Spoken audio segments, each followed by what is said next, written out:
What is the problem? I mean, John McDonnell's arguing that it's for the Scottish people to decide. Is that not right? Well, the Scottish people did decide. They decided in 2014 to remain part of the United Kingdom, and if the Brexit process has shown us everything over the last 2 years, the last thing we need in Scotland is yet another divisive constitutional referendum that hurts our economy and people's jobs and livelihoods. Now, why John McDonnell has crossed the border to go to the Edinburgh Festival Fringe to change a massive constitutional policy on the hoof is completely beyond me. He even referred to an English Parliament of all things, something that doesn't even exist.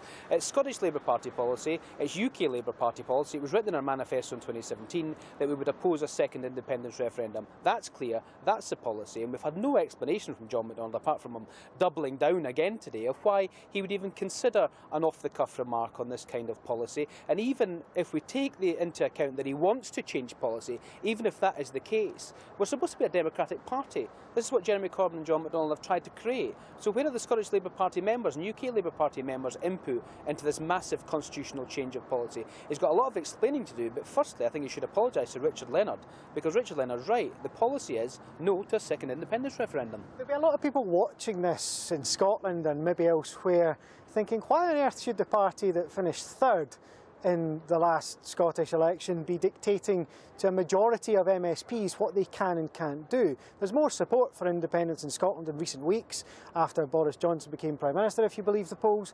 Why should Labour have the power to block it?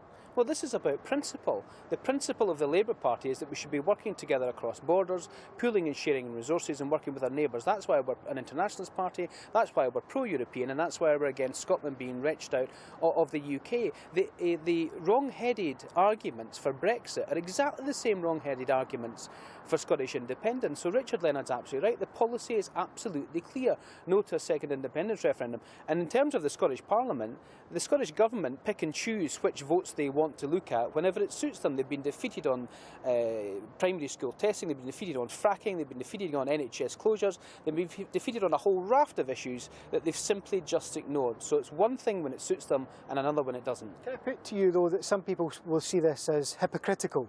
You want another EU referendum because you say things have changed. Things have undoubtedly changed in Scotland since 2014, when you and others were saying the best way to stay in the EU was to remain part of the UK.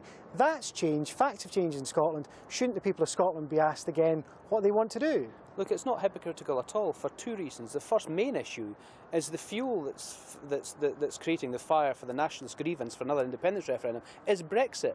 The harder the Brexit, and every time Boris Johnson speaks on this issue, it gets a harder Brexit towards no Brexit, the more fuel on that fire for Scottish independence. So let's stop that hard Brexit, that no Brexit, and let's stop Brexit altogether if we can. And secondly, I was elected, and every single MP is elected to look after their constituents' jobs, livelihoods and the future for their children. Brexit's bad for that. Scottish independence is bad for that. So it doesn't matter what the means are, the ends are the same. The principled position is pooling and sharing of resources, working with our neighbours, the UK and the EU, and Scotland and the UK. That's the way you protect jobs and the economy. That's the way you grow the economy and have good public services. So that's the principled position. The way that you get there is neither here nor there.